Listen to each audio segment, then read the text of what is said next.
Hi, and welcome to my channel. Today I'm going to show you how I built an HO version of my O-scale garage and how I got off to a really rocky start. About a year and a half ago, I built an O-scale section house from Ipswich Hobbies, which is a wonderful kit, and I modified it into an old-time garage. This past fall, the Mid-Eastern region of the National Model Railroad Association was holding their annual convention outside of Philadelphia, and I was signed up to go. So I was very excited to see on the schedule that my friend Jack Jodl, who owns Ipswich Hobbies, was going to be presenting a hands-on clinic to build this very section house. So I signed up for the clinic, and I selected the HO scale model this time. But because of a hiccup in registration, I had not received the email that told all the attendees to bring their tools and their supplies, which is something I should have known.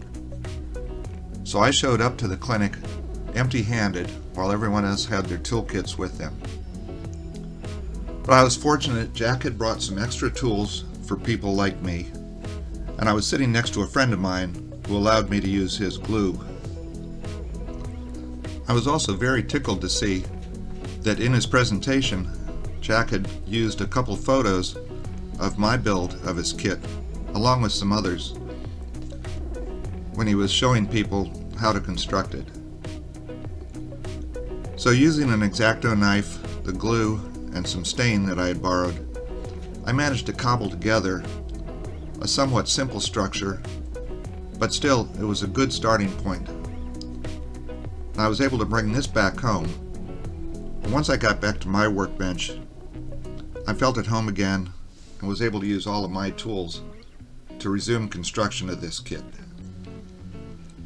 Now, the reason Jack selected this kit for his hands-on clinic was because in the world of craftsman kits, it's relatively simple, but that doesn't mean it doesn't have its own unique character and some interesting features.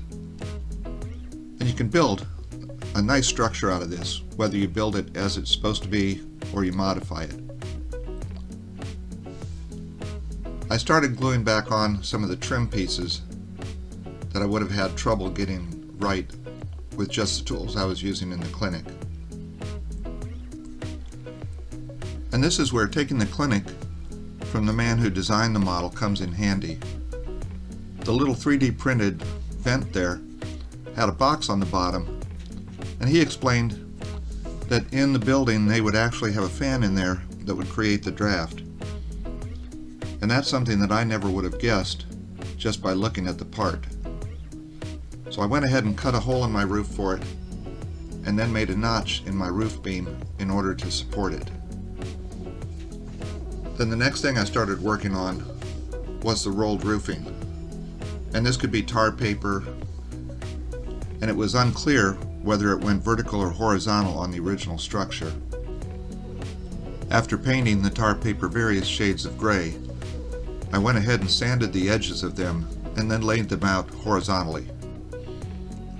I also painted the underside edges of the roof where it would overhang, just a dark gray. Then I first glued the roof onto the back portion of the section house, and then I glued down the main roof. While that was drying, I went ahead and painted the roof vent using a couple shades of gray and streaking them. Then after that dried, I went over it with the Mission Models Rust Wash. I really like this product, and I use it a fair bit. Once it was dry, I glued the stovepipe in place, and this is where the notch cut in the ridge pole came in handy for supporting it. Then I used some gallery glass black leading to simulate tar around the roof vent. I use this product a number of times on anything coming through a roof on my buildings. The next thing I started working on were the rafter tails, and the first thing I wanted to figure out was a correct angle to cut the ends of them. So I used a digital angle guide I have and figured out the angle of the roof. And this allowed me to set my Ultimation chopper at the correct angle.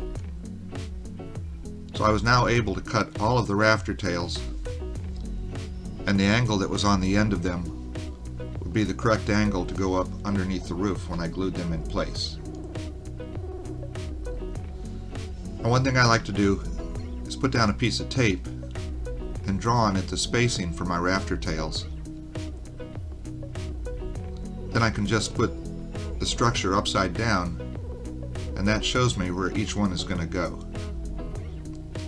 It makes it real easy to get them all evenly spaced. Then afterwards I just come along with my nippers and cut off the end of each rafter tail. Then I touch up the ends with a little bit of stain, and it looks like they've been there for years.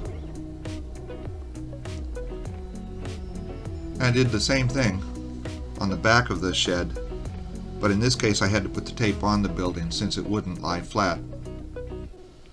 The only thing left to build was a small vent that comes out the side of the building that's presumed to be for a propane heater.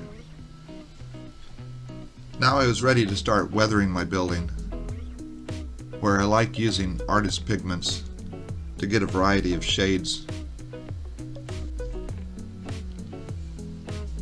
And I'm really happy with how this section house came out. It had a rough start in life, and that was primarily because of my being ill-prepared.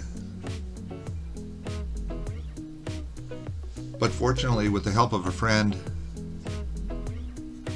and with Jack's anticipation that somebody would show up empty-handed like I did, I was able to get off to a good enough start that once I got back to my workbench, I was able to come up with something that I'm very happy with. And I had to get my O-scale one off of the shelf just to take a couple of pictures of them side by side. While I modified the O-scale one to be an old garage and had put an interior and lighting in it, I was very happy with how my HO scale section house came out. And I hope you enjoyed watching how it was built.